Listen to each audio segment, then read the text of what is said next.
Nós temos aqui a primeira pergunta, NQIH, pessoa que não se identifica. Ela faz uma pergunta a falar sobre os capítulos 30 e 31 do livro de Jeremias. Nós queremos dizer que os capítulos 30 a 33 do livro de Jeremias contém profecias a respeito da restauração e redenção futuras de Israel. Essas profecias de Jeremias incluem a restauração num tempo próximo, como ocorreu com os judeus que foram para a Babilônia e que, segundo a profecia de Jeremias, eles voltariam. E efetivamente isso se deu. Agora, esta profecia se estende para o futuro. Então, quando Jeremias falava, ele tinha boas notícias para os exilados, a promessa de retorno à sua pátria e da reocupação da terra. Porque eis que dias vêm, diz o Senhor, em que farei tornar do cativeiro o meu povo de Israel e de Judá, diz o Senhor, e torná-los-ei a trazer a terra que dei a seus pais e a possuirão. No tempo, aliás, agora no capítulo 31, nós já vemos que este capítulo fala da restauração de Israel em geral. No capítulo 30 especificamente, do povo que estava no cativeiro babilônico, onde ficaram 70 anos. E agora tem uma extensão maior, como diz a palavra de Deus aqui neste capítulo 31. Então, é neste mesmo capítulo 31, versículo 15, que há uma singularidade com relação a um evento histórico que se deu durante o nascimento do Senhor Jesus Cristo. Nós vamos encontrar no livro de Mateus, capítulo 2, 16 a 18, a ordem que Herodes deu para matar os meninos de Belém após o nascimento de Jesus. E aqui no versículo 15 do capítulo 31, diz assim, diz o Senhor, uma voz se ouviu em Ramá, lamentação, choro amargo, Raquel chora seus filhos, sem admitir consolação por eles, porque já não existe.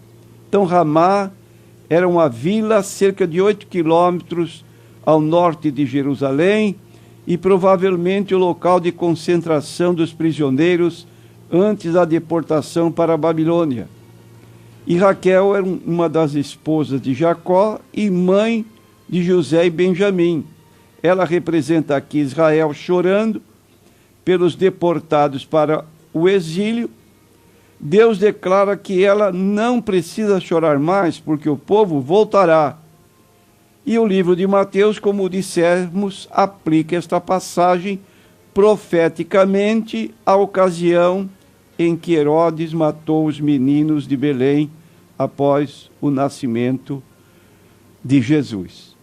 Então tenha presente capítulos 30 a 31, fala primeiro de um fato histórico já ocorrido nos dias do profeta e, por extensão, aplica-se também à volta do Senhor Jesus Cristo, quando Cristo descerá, conforme diz Zacarias 14, versículos 1 em diante, falando que ele lutará na sua segunda vinda, que nós chamamos manifestação, para livrar o seu povo da destruição do anticristo e do falso profeta, capítulos 19 do livro do Apocalipse, versículos 11 em diante. Ele vem como Rei dos Reis, como Senhor dos Senhores, para derrotar o anticristo, que é chamado a besta, o falso profeta, lançar o diabo no poço do abismo, onde estará 1000 anos, sem poder tentar as nações. E depois será solto por um pouco de tempo, e por fim o seu lugar definitivo será o lago de fogo, conforme diz Apocalipse, capítulo 20, versículo 10. Uma segunda pergunta é: as testemunhas de Jeová ensinam que Jesus é mediador só dos cristãos ungidos. Como responder? Queremos dizer que, na verdade, esse grupo religioso tem duas classes de pessoas. Uma classe que eles dizem que é a superior, chamada a classe dos ungidos. Esse grupo vai para o céu e tem Jesus como seu mediador.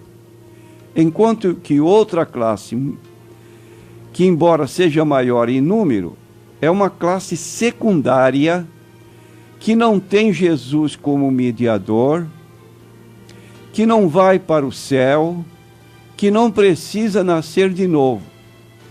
Ora, o texto bíblico de 1 Timóteo, capítulo 2 e versículo 5, é extensivo a todos os seguidores do Senhor Jesus Cristo e não de uma classe única especial. Diz assim o versículo 4: que Deus quer que todos os homens se salvem e venham ao conhecimento da verdade, porque há um só Deus e um só mediador entre Deus e os homens, Jesus Cristo, o homem, o qual se deu a si mesmo em preço de redenção por todos, para servir de testemunho a seu tempo. Então, primeiro, Deus quer que todos os homens se salvem, não apenas uma classe especial de pessoas. Ele quer e declara que há um mediador, aquele que tomou a forma humana, que foi à cruz e que levou em seu corpo os nossos pecados sobre o madeiro e que ressuscitou dentre os mortos e que está à direita do Pai, conforme Colossenses capítulo 3, versículo 1. Então, entre Deus e todos os homens, só há este mediador, Jesus, que ainda retém sua natureza humana lá no céu, em corpo glorificado. Entretanto, dentro dessa divisão de duas classes sem base bíblica, na Sentinela de 15 de setembro de 1979, na página 32, surgiu a seguinte pergunta: será que Jesus é o mediador apenas dos cristãos ungidos? Resposta: de modo que, isso em conclusão, em estrito sentido bíblico, Jesus é mediador apenas dos cristãos ungidos. De modo que, em estrito sentido bíblico, Jesus é mediador apenas dos cristãos ungidos. Logo, toda outra classe de pessoas pertencente à classe chamada das outras ovelhas ou da grande multidão, sem mediador, não faz parte do novo pacto, porque Jesus é o mediador do novo pacto. Se não tem Jesus como mediador, acabou-se. Está lutando em vão, porque sem Jesus ninguém entra no céu. Logo, quando você pergunta a um desses membros da chamada grande multidão, você vai para o céu? A resposta que você obtém é: não, quem sou eu? E está aí a razão por que dizem assim, porque admitiram que realmente pertence a uma classe inferior, que não vai para o céu, que não tem Jesus como mediador, que não nasceu de novo, que não pertence a Cristo. Tudo isso está ensinado nos livros publicados por esse grupo religioso. Outra pergunta que nos chega do Pedro. Pedro é um nosso ouvinte que está bem ligado ao nosso programa e frequentemente está fazendo perguntas, e nós vamos então dar resposta para o nosso ouvinte naquilo que ele está perguntando. Ele diz assim: não sou a favor de compartilhar e nem abençoar objetos para serem abençoados. Como se explica os lençóis da parte de Paulo que as pessoas seriam abençoadas? Eu quero dizer para você, Pedro, que eu também não compartilho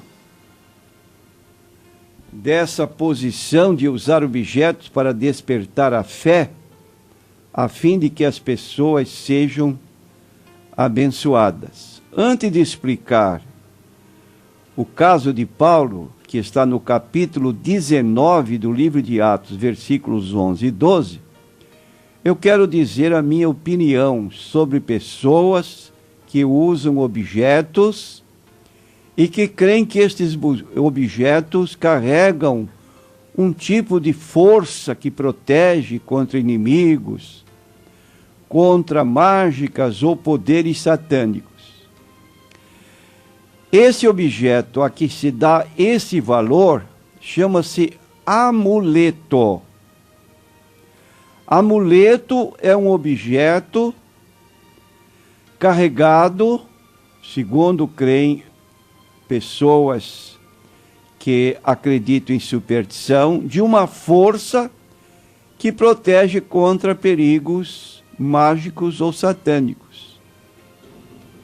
Então, o que fazem estas pessoas? Creem que um galho de arruda colocado atrás da orelha é um meio de proteção. Pensam que sua casa não será visitada pelo ladrão porque existe uma ferradura de cavalo na porta pelo lado de dentro. Pensam que jogar ou caminhar sobre sal grosso ungido tenha qualquer benefício em favor da pessoa que participa disso. Pessoas que colocam fitinha do Senhor de Bonfim no seu braço ou no seu carro e acreditam que estarão protegidas. Outros usam óleo para ungir partes da sua casa, dizem que é um óleo especial, vindo lá do Monte das Oliveiras, chamam o óleo de óleo ungido. Outros levam uma rosa sintética, não uma rosa natural, e mesmo que fosse natural, dizem que a rosa é ungida para passar uma semana na casa da pessoa, e ela é colocada na mesa central da sala de visitas, e ali ela espalha, tira todos os miasmas e poderes negativos. Isso tudo é superstição, é crendice popular e não deve prevalecer no meio do povo de Deus. Agora, no capítulo 19 do livro de Atos dos Apóstolos, diz assim: e Deus, pelas mãos de Paulo, fazia maravilhas extraordinárias. De sorte que até os lenços e aventais se levavam do seu corpo aos enfermos, e as enfermidades fugiam deles, e os espíritos malignos saíam. E alguns dos exorcistas judeus ambulantes tentavam invocar o nome do Senhor Jesus sobre os que tinham espíritos malignos, dizendo: esconjuro-vos por Jesus a quem Paulo prega. E os que faziam isto eram 7 filhos de Seva, judeu principal. Então nós queremos dizer o seguinte, que o ministério de Paulo em Éfeso foi marcado por milagres extraordinários, de curas, de expulsão de demônios, levados a efeito de modo direto ou através de lenços e aventais que ele carregava. Os lenços que ele usava era para enxugar o suor, e aventais usados por ele no trabalho com tecido e couro, na confecção de tendas, conforme diz Atos 18:3. Então as doenças desapareciam, os maus espíritos saíam quando os sofredores tocavam nesses panos. E os evangelistas atuais que procuram obter dinheiro vendendo lenços, azeite e água, e etc., ungidos com a mesma finalidade, não estão agindo segundo os motivos e o caráter de Paulo, pois ele não usava essas coisas em troca de dinheiro. Ele apenas multiplicou o poder que nele havia, através desses meios tangíveis, e assim curou e libertou mais pessoas do que impondo as mãos pessoalmente. Então, não se trata aqui de ensino doutrinário como um princípio permanente, mas do registro de um caso no ministério de Paulo dirigido por Deus. Então, deixemos essas imitações que não se coadunam com a fé. A fé vem pelo ouvir, ouvir pela palavra de Deus. Objetos que se usam para despertar a fé não passam de amuleto.